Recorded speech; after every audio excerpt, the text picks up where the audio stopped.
Welcome back to Classroom Impact, where we streamline our teaching and boost student success. I'm Lilia, your co-host. So happy you've joined us. We've got a great topic for our first episode.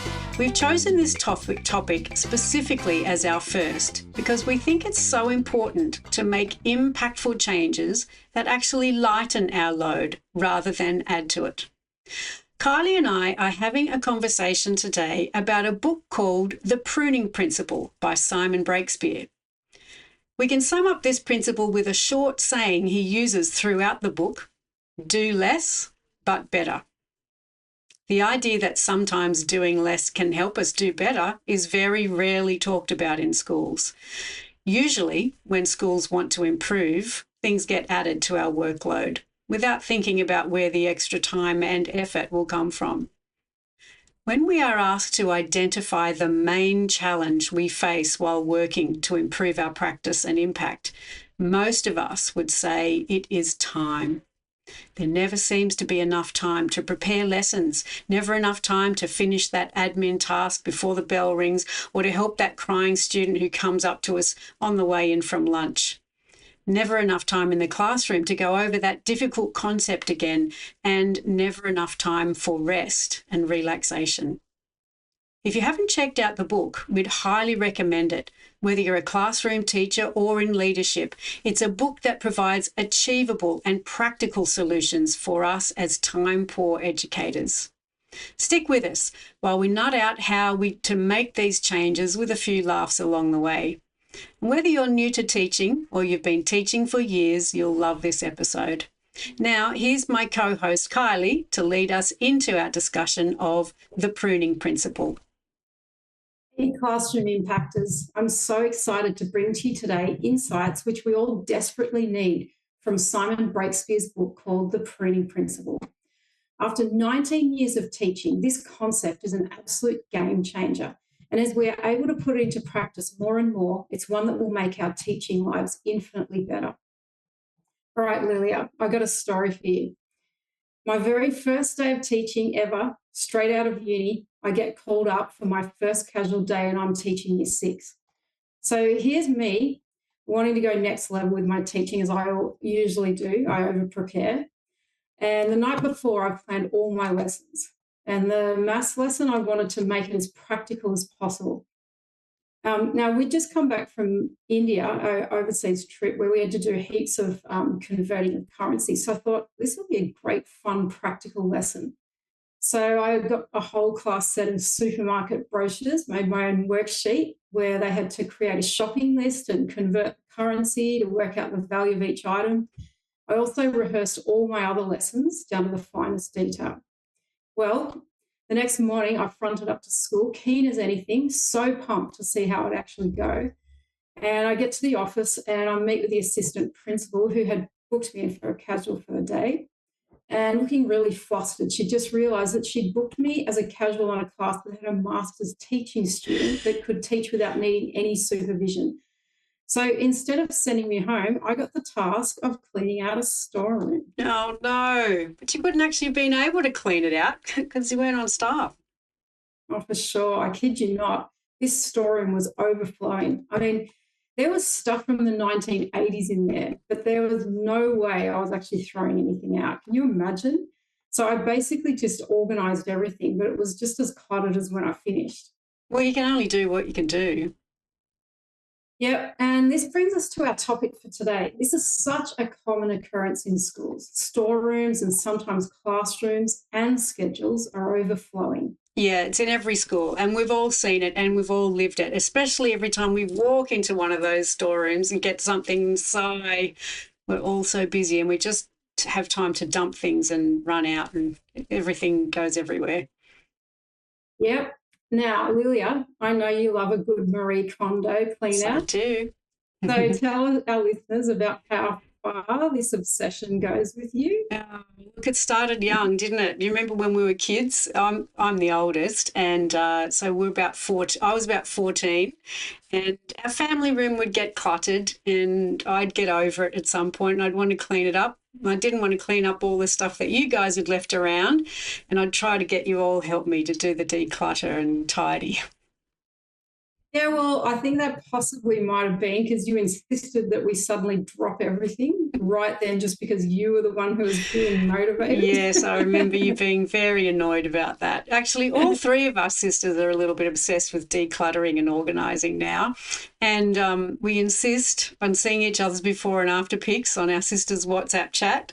It's a lot of fun and quite motivating to see each other going through and decluttering. And once I've decluttered a room at home and reorganised it, look out, heaven help anyone in my family who leaves something in the wrong place. And that's, well, just for the first day, at least until I get busy and start leaving stuff around myself too. And then I relax a bit more. Yeah, well, I think you might need to set up ring cameras to make sure no junk makes its way back.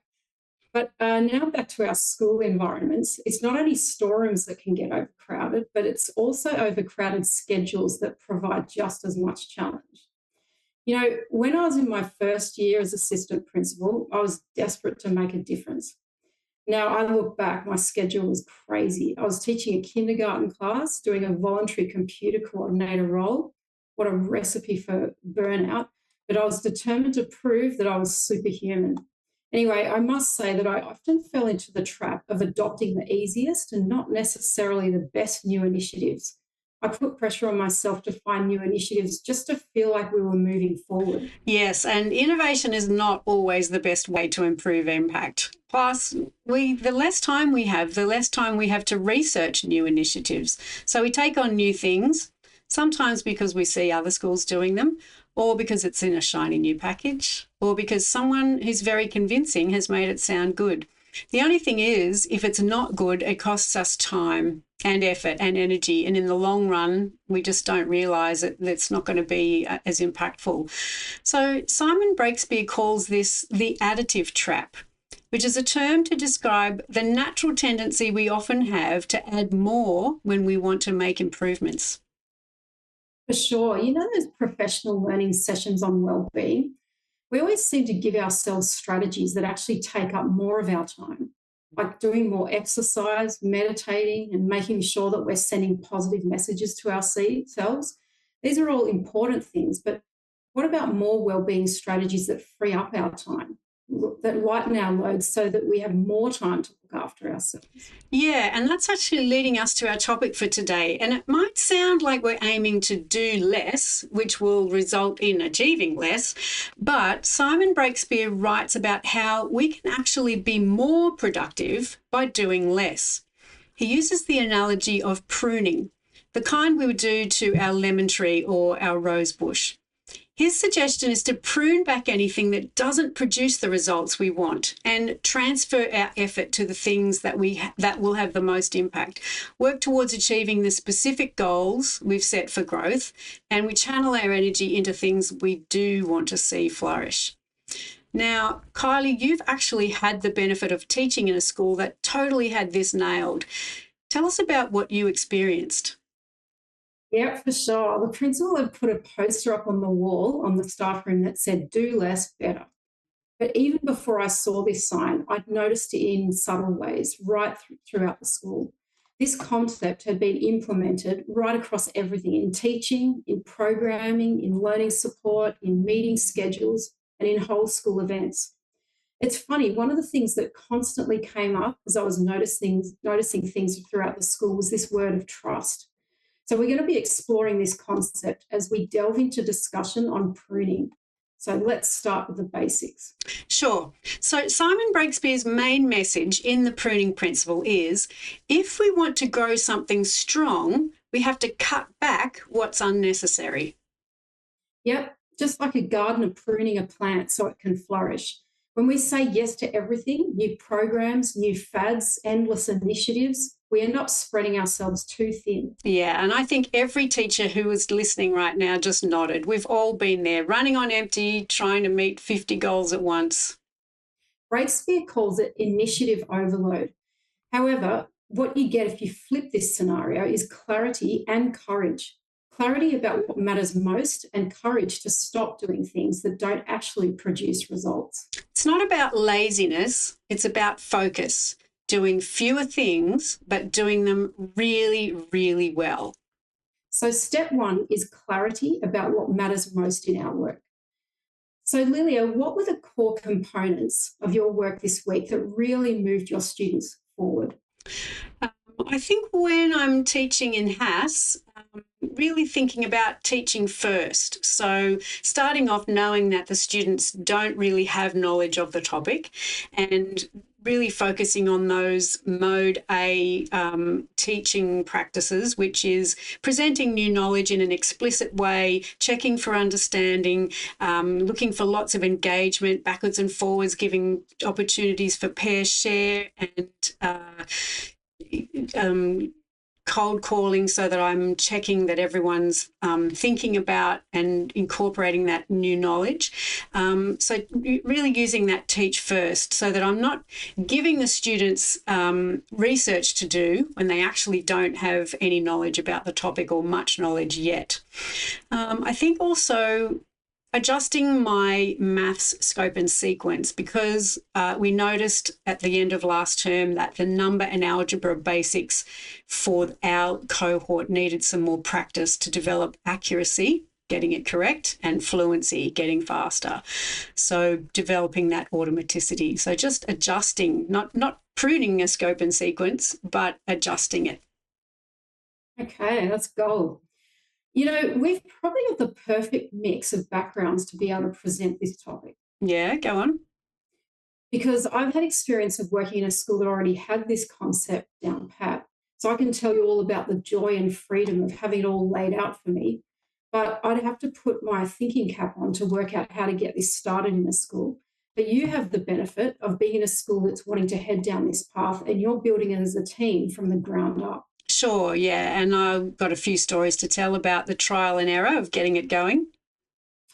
Okay, well, I've got a question for you. Now, let's focus on how you either use your RFF time or the time that you're spending at home on schoolwork. How do you use your planning time to benefit student learning the most? So at the end of each week, we get students to just fill in about 5 questions on the topics that we've taught that week. We call it our weekly check-in sheet.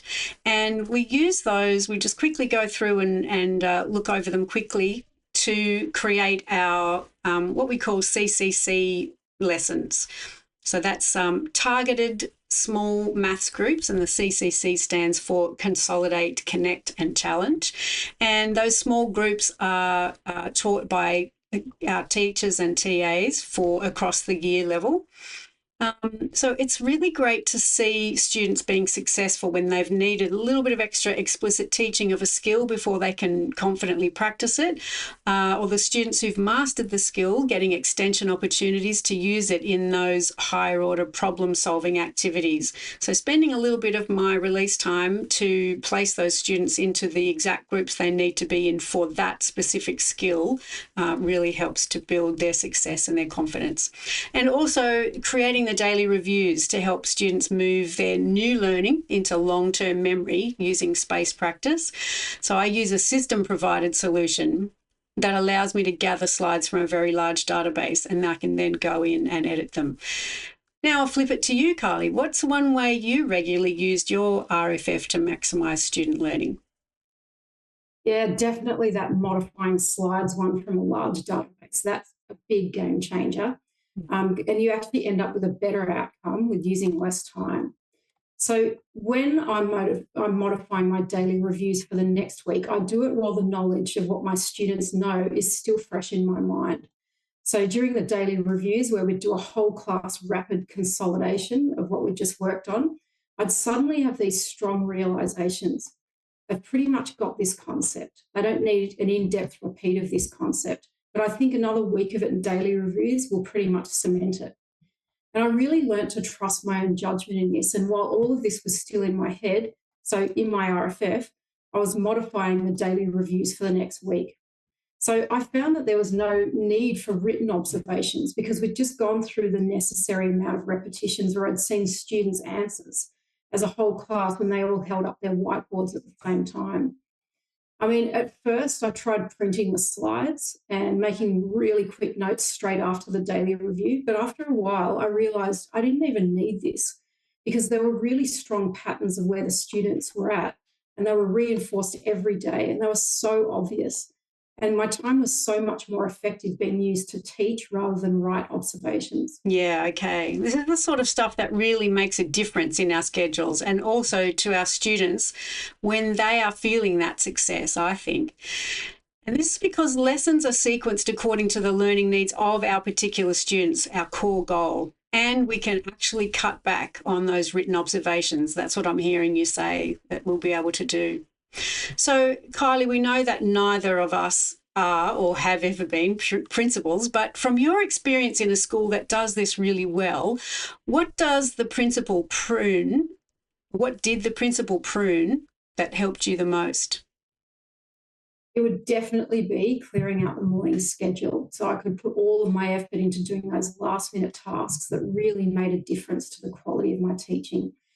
You know, once I had this time, and even though the lessons were already made, it was amazing how much more I could go through them and almost know what slide was coming next. And I got so used to doing last minute quick rehearsals that I got really good at thinking on the spot. And this makes such a big difference to the clarity that you can give students. And I found out that this really leads to students building up a real sense of trust in the learning and you as a teacher.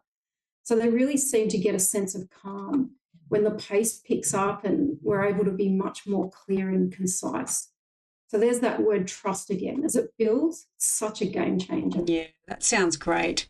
And from a practical perspective, can you just walk us through what your morning before school looked like with times and specifics of what you spent your time doing?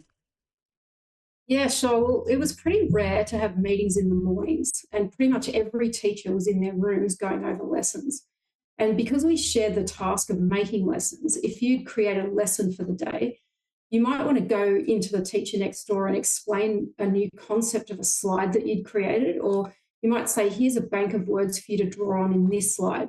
Or you might want to clarify a slide that your colleagues made that you're not quite sure of. So basically, we were collaborating in the most time efficient way. We might also say, I've got a few more students who've got this concept down pat, so I'm going to make myself a list of extension questions just in case they're needed. And so I might just say to her, do you want them to? And it was totally accepted to say that our own class needed extra slides for consolidation because we were all growing in our skill base and delivering explicit instructions. So there wasn't any competition to seem like you were the more skilled teacher or anything because we were all learning at the same time. So definitely going over every lesson for the day in more detail takes quite a bit of time. And if you can just trust that you do have that time in the morning, you feel more confident to go deeper into refining what you're going to say for each slide. And because this whole school had a very set bookwork routine, we developed very supportive strategies in terms of photocopying worksheets. And so this was to streamline the way students were able to present these in their books. And probably the other thing, there were no playground duties in the mornings. There were playground duties in the mornings, but these are also streamlined to maximise teacher preparation time. And that teacher preparation time was put as a really high priority. Yeah, that's great. It's interesting to hear just how pruning can happen, even in something as simple as just in the morning before school. Yeah, and it's not such a complex concept. It's actually making things more simple rather than more complicated. Mm. So now that we've chatted about trusting ourselves to have clarity over what matters most, then we actually need to do the cutting back. And this is the hard bit, the actual pruning, saying no, cutting down and simplifying. And we teachers are terrible at that. We're natural yes people. Totally. But pruning isn't about neglect. It's actually about intentional focus. So, Lilia, I'm going to hit you up again. What's one thing you love doing that when you really think about it, doesn't have the core goal of maximising student learning at the centre? I think for me, a number of years ago, I really did love starting my literacy block with the Daily 5 routine. But I stopped having students working individually in that daily 5 format because they could just zone out during those 20 minutes. No matter how well they were trained to stay focused, they weren't always. So it wasn't an efficient way to help them learn. So now, by starting my literacy block with a daily review, I can use strategies that support their cognitive engagement and make the most of each minute in the classroom. Yeah, well, for me, I can remember making hundreds of maths games. I so carefully collated them into strands with fancy laminated labels. And I'm talking a whole tote tray cabinet full of, I had a goal that I wanted to have 3 ability levels of games in each strand of maths. Of course, then came the task of making sure all the pieces were still there after being used. And because I wanted to have smaller groups, there were multiple copies of each game being played at once. So there's no way I could keep track of whether students were looking after the pieces. Even if I did make them in different colours so we could return pieces to the correct game, it was nuts. But then a colleague had just come back from a course and showed us how most core maths concepts could be practiced using basic items such as dice, cards, Unifix blocks. That was a big time saver with an even better outcome. Yeah. For a short while, I sent home laminated games in Ziploc bags for homework for maths, but a lot of them never came back. And there are always better ways for a TA to spend their time than being a game librarian, checking them in and out. Yeah, I love that. The question to ask is what's taking up space or energy but not adding value? Now, we've added the pruning matrix visual from the Pruning Principle on our YouTube channel to determine what to keep and what to cut. We've probably heard of this concept in some shape or form before, but it's really timely to highlight it now. Yeah, and I might just, while you're saying, I might just hold the book up so we can talk about that. And I will put the matrix in, and it's basically talking about what's low effort and high effort and what's weak impact and stronger impact. It's a matrix with those 4 quadrants. Yeah, so helpful. Now, I know we've all been involved in schools where we've sacrificed many hours of precious teaching time doing individual testing of students and then countless non-teaching hours, putting endless amounts of student assessment data into software systems. Sometimes, sad to say, with the worst outcome of all, never actually doing anything with the data. Often a very overloaded AP, assistant principal, which may have been me at times, had been so caught up in behaviour management or big school events that when we eventually got the time to analyse the data, it was outdated and useless. And I know that we can do so much better than this. So just imagine a very different scenario where teaching time is used primarily for explicit instruction lessons, where the data you gather is from mini whiteboards of the students and used to modify the lessons for the very next week. We'll cover more about how this works in our episode next week on the basics of explicit instruction. Yeah, and what about our wish list of how principals can support our teaching with pruning? Definitely. I've been part of a team where meetings had been pruned back significantly. And I know I can hear a collective hooray. Professional learning meetings only happened, get this, maximum 3 times a term. This was because explicit instruction was the core goal for the whole school, and we'd actually built a successful coaching schedule. We were actually coaching others as well as receiving feedback on our own teaching quite a few times a week. And we were already, because of this, we were already developing our skills through the coaching. So we didn't need to spend a whole lot of time looking at the theory. It also meant that we had more time to put into discussions with colleagues and all of the other practical things that we've mentioned before in this episode. Of course, we did have fortnightly admin meetings where we discussed upcoming school events. But one thing I noticed about these events were that teachers didn't share things that could have been communicated in an email. This was already done before the meeting and people actually read their emails.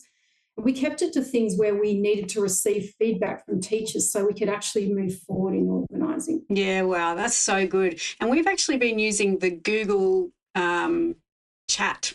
So there's a tab down in the Google's left-hand side. If you're a Google school, Google Chat is a good one to set up to communicate with smaller teams. And they're little Awesome. things that really do build trust amongst the staff when you know that you're being communicated with efficiently, but not having to just go and sit through meetings to hear those things, and paring back emails to the essentials. Everyone actually reads them and has time to read them. And then in turn, we don't need all the meetings because all the information could be sent in an email most of the time. Definitely. Yeah. It has to be a shared decision to do that. Yeah, absolutely. So our next step is to nurture the space that we've created with care. And so once you've pruned, you've got to nurture what's left and put that energy in to encourage the growth. So Breakspear says pruning isn't a one-off, it's a cycle of reflection and care. And as I mentioned before, I'm pretty good at this at home. Once I've cleaned out a room or shelf, heaven help the mysterious person who dumps and runs. Yep. Now we really need to keep watering the few things that matter. So, Lilia, what would be the one thing that you've put into place to guard a teaching practice that you've already changed? Well, spending about an hour a week marking homework, and that's not really the best use of my time, I think. So I've started using a maths app for homework rather than me having to mark the homework in the students' books. So the students are able to practice their math skills at the level that they're at using the adaptive app. And I have got an extra hour that I can spend refining my daily reviews and explicit maths lessons to what I know they need each week. So I set up a low effort system to motivate the students to use the app with a bit of healthy competition. But I'll just need to make sure I continually resist the pressure, both external pressure and my own internal pressure, to use that gained hour for something other than working on refining my daily reviews and explicit lessons, because I want to maximise the learning and my effectiveness. So Kylie, how have you guarded your time and made sure not to add more after you've pruned? Well, sure, this was a bit of a hard one for me to answer because when I walked into this really high-performing school and saw how beneficial all the pruning initiatives were, I built up such a sense of trust in the leadership that I was really happy to just follow exactly what the routines of the whole staff were. And it was really quite interesting. I noticed a real sense of collective confidence amongst the staff. People knew that things were working really well, and there was a strong narrative of why change things if they're working really well. And also, more tasks required me to work as part of a team, and that's just the way that the whole school was set up. So this was really the way our workload was reduced. And in fact, this could be a whole future episode for us, how to work more effectively in teams, which we'll definitely cover in the future because it's a real time saver. However, it does require strong leadership with a strong vision and shared goals. Yeah, one thing I've learned is a requirement of really good, strong leadership is to have that strong vision and to regularly articulate it in many different ways to the team and to guard each space in the school calendar so that the vision for student learning and teacher effort is put at the forefront of all initiatives. Yeah, definitely. So, all right, let's talk about practical ideas for the week ahead. We know we can't change everything at once, but conscious baby steps are the key. So, Lilia, what are you going to wean yourself away from this week? And what is one thing that you will add? I know it's a trap we all get into and we have to remind ourselves every now and then not to do it. I'm just not going to check my emails when I first get into my classroom. Yeah, I'm going to go through my lesson slides to see if I need to do any tweaks first. Emails can wait. And definitely make sure your emails don't pop up on your phone. Yeah, I've taken it off my phone. That's a 101. Yeah. Yeah, and actually write down those changes you want to make in your bullet journal as your first priority. Yeah. And I'm also going to do a beginning of term audit of my planning time. So I'm going to go through my weekly to-do list with a highlighter and just mark what directly links to the learning goals and prune the rest. Sure. And it's also a well-being move. Less clutter, less stress, more joy. Yeah, that's the energy we need. A staff room full of calm, focused teachers instead of frantic ones heaving heavy sighs all day. And teachers that can go home to their families with emotional energy to invest in those we love. Simon Breakspear suggests that we prune towards working at 90 to 95% of our capacity. This makes so much sense to me. So I found that as I implemented explicit instruction into my teaching, I was now always on in the classroom. This takes a lot of energy, and I got to the point where I'd improved my practice in the classroom, and I felt that the next step in my practice improvement was more about editing the lessons and reviewing them beforehand so that I knew them really well as I taught them. But I didn't have time for this or the energy really, so I kind of hit a premature plateau. And as soon as I read the pruning principle, I could see that this was the solution for my plateau. I'd been asking people about this, where do we get the energy to be this on all the time? And, what's the answer? And I wasn't really getting many answers. So reading the book and actually having the answer given was, just really wonderful.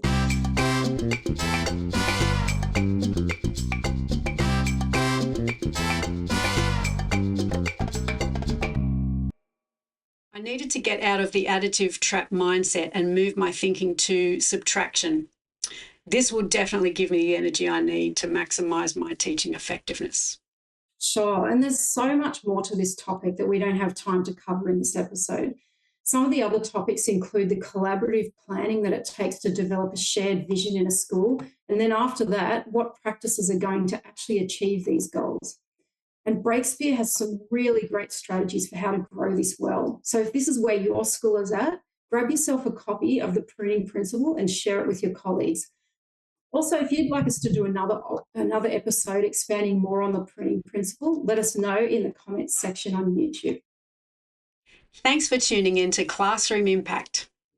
If this episode helped you breathe a little easier and inspired you to avoid the additive trap, share it with a colleague or tell us what you've pruned in the comments section on YouTube. Yeah, we'd love to read those comments. Tell us what you wish to prune or what you have pruned and the impact it's had. We would really love to hear about it. Next episode, we're diving into the fundamentals of explicit instruction. And until then, may your lessons run smoothly and your photocopier be jam-free.